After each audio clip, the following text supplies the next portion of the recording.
Hey everybody, welcome back to BigRedEDC. Yes indeedy, we are back in the backyard and we are getting ready to check out a fixed blade. Haven't had a fixed blade on in a while, so it's about time. This one is the Rough Ryder RR1869 medium tactical fixed blade. Now this one was provided to me by my good friends at Smoky Mountain Knife Works for testing, review, and eventually giveaway. Hopefully we'll see how it survives the testing, but thank you very much to smkw.com for doing that. Now I do apologize, guys, there's probably some road noise back there, but this is what I have to work with, so this is what we're gonna do. But as you can see there, the 1869, you've got the molded plastic. I don't think it's Kydex, but molded plastic sheath.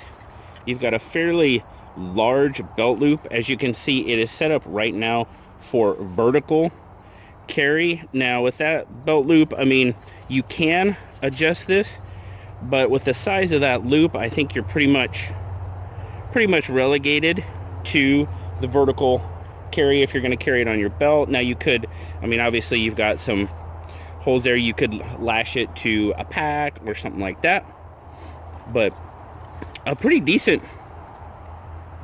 retention.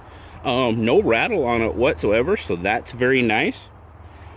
But I mean, and it's molded plastic, so you know it's probably gonna last a little while without too much maintenance. You know, I love leather sheaths. Leather sheaths do require a little bit of maintenance, you know, and not that that's good or bad, it's just a fact of life. But we'll take it out. Now there you go. Now as you can see there, you've got full tang 440A stainless steel. There's your Rough Ryder 1869. Yes, Rough Ryders are made in China. There's your Rough Ryder logo there. G10 handles with some pretty decent, if I can get the light there, some pretty decent texturing on them. Not bad at all. There you've got red liners. Pretty sure that is red G10 as well. I like that, of course. You know me. You do have a lanyard hole there. Full tang 440A. You do have a little bit of jimping up here. Jimping is, it's okay. It's not great, but it's all right. Feels pretty good. Decent stock. That's got to be at least 1/8 inch stock. You do kind of have a forward choil there. Not really a finger choil. I mean, if you could, you know, if you're the knife modder type, you could always, you know, probably elongate that just a little bit. But as it sits, probably not really a finger choil. You do have kind of the forward cutout there for your index finger, which allows for really fantastic grip on it. I mean, I can get a super grip. Now overall, you're looking at 9¼ inches overall length. Your blade is about 4¼ the overall length, probably just shy of 4¼ or 9¼ probably more like 9 1/8.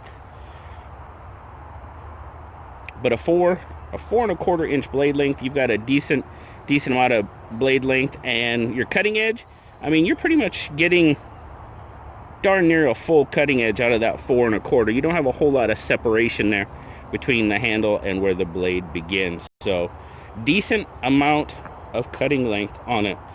Overall, I really like the look of it. Oh, we do have a weight, sorry. We do have a weight. With the sheath, it's 10.4 ounces, and without the sheath, it's 8.1. It feels really good. It doesn't feel like it's heavy or anything like that. It feels like it's got a really good weight to it.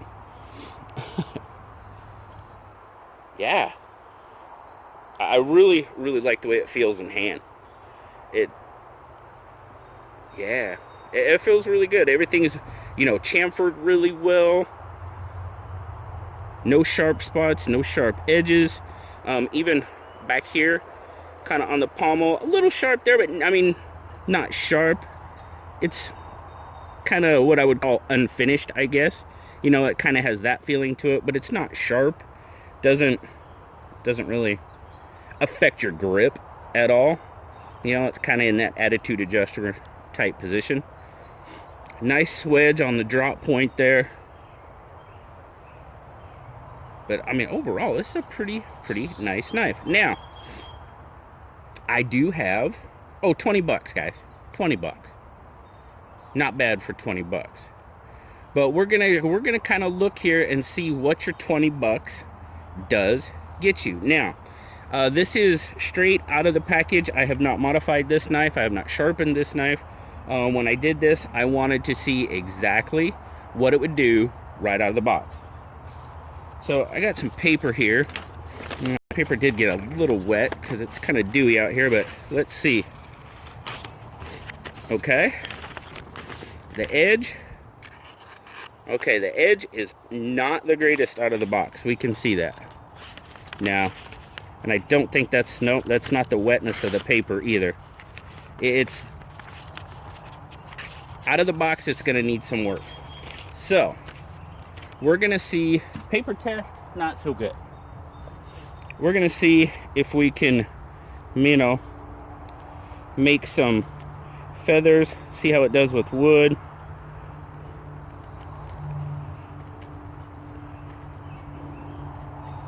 Now, you know, you kind of hear, if you're out in the wild, so to speak, with your knife, that if you only have one knife, you should use your processing and stuff like harder use with the heel of the blade and save the front of your blade for skinning, or, you know, processing meat or fish or whatever if you need to.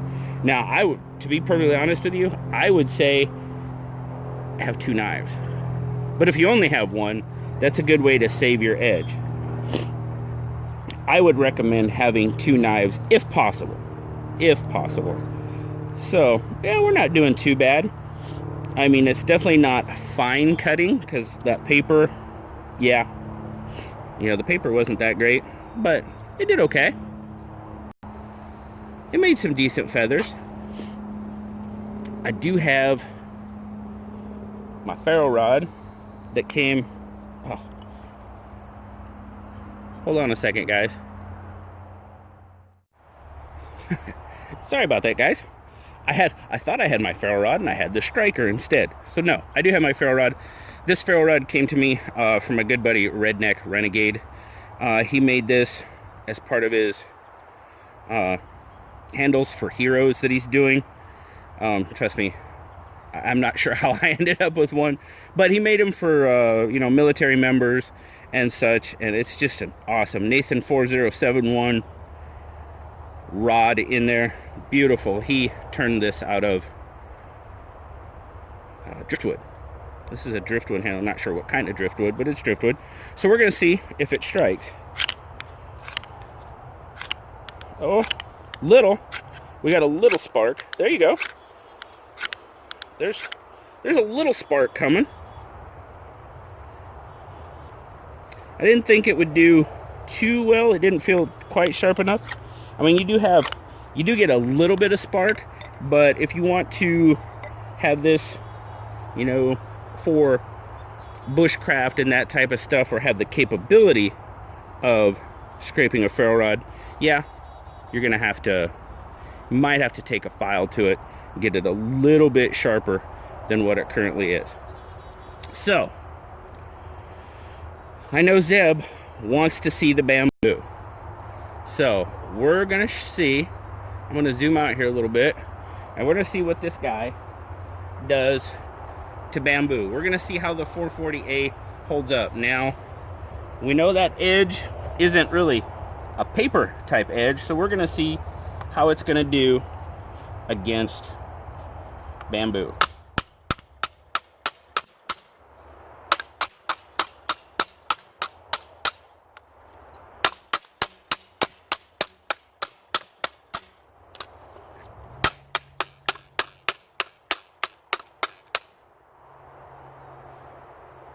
Well, initially I think it's holding up okay.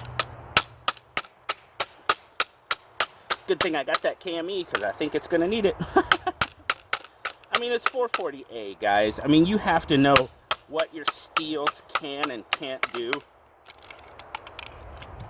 And 440A, probably not a steel I would really recommend for this type of work. There's much better steels out there for this. But we're going to take a little bit more.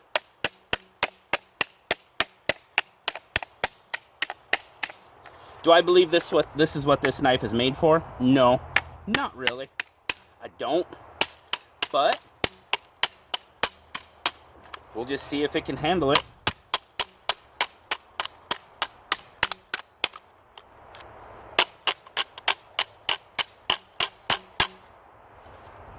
Alright. What do we got here? We got a bunch of chips. Bamboo chips. Now, I mean, the edge looks like it held up to the bamboo. I don't see any chipping.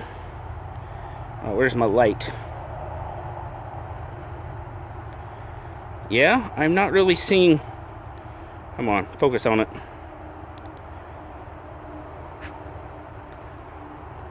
I'm not seeing any chipping or any damage, you know, to the blade edge.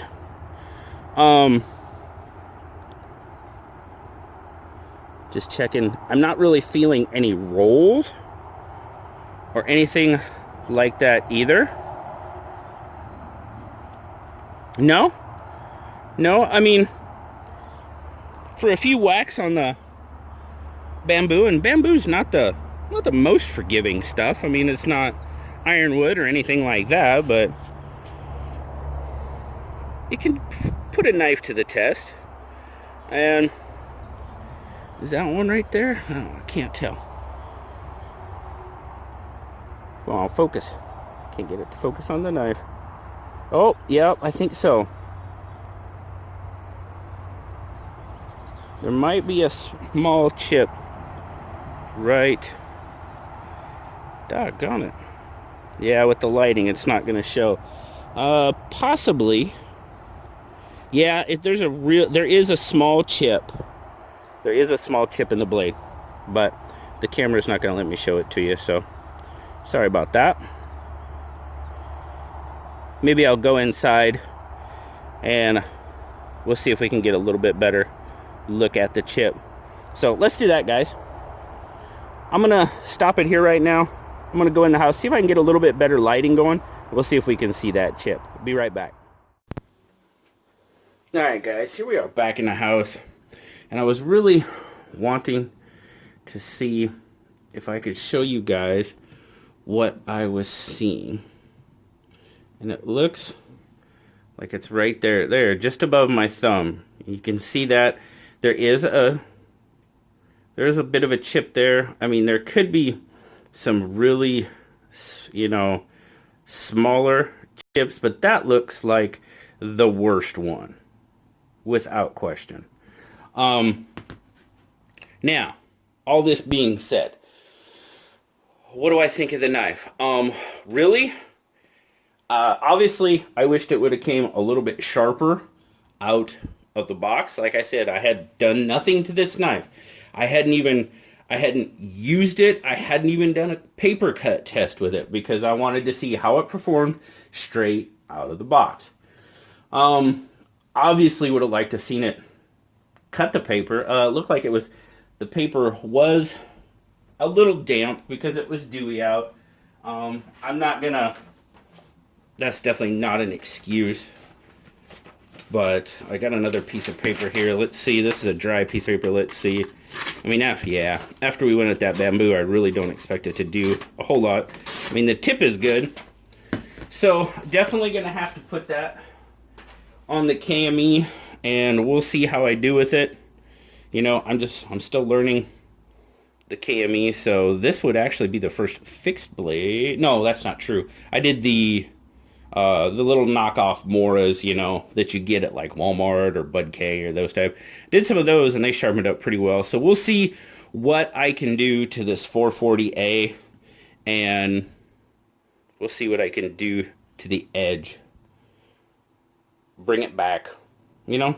We'll see. I definitely. Now, is this a knife that I would have originally, you know, probably taken it into the woods with me? Well, no, not really. Probably not. This is not a bushcraft knife.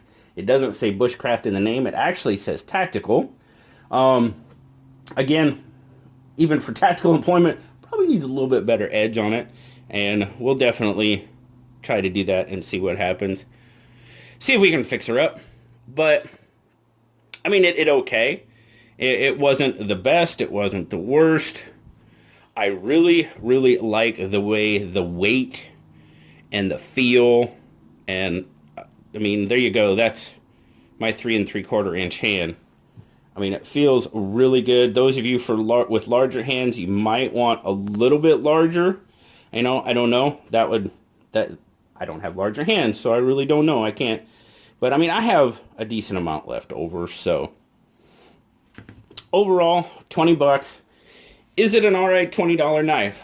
Yeah, I think it is. I know a lot of you, once you get a knife, you automatically put your own edge on it. And in this case, you know, that's probably a good idea. You know, they could be different here and there, but always something, obviously, before you're going to go out and do any sort of outdoor bushcrafting, camping stuff, you're always going to want to check to make sure your knife is sharp. I mean, that's just kind of knife 101, I think. It is to me anyway. So make sure your tools are in good condition before you use them. That's a good practice for anything. But there you go, guys. That's been the Rough Ryder RR1869. Decent little fixed blade. Like I said, it needs a little bit of work. This one definitely needed a little bit of work before. I can't speak for the entire line. Some of the other ones might come extremely sharp. I don't know. But is it worth $20? Once you get a good edge on it, yeah, I think it is worth 20 bucks. It's kind of, with the sheath, the knife, for me, yeah, definitely worth the 20 bucks you're going to pay for it. So always appreciate it, guys. Thanks a lot for stopping by. As always, like, subscribe, leave me that comment. You know I love talking to you. Until next time, guys, I'll talk to y'all later. Bye-bye.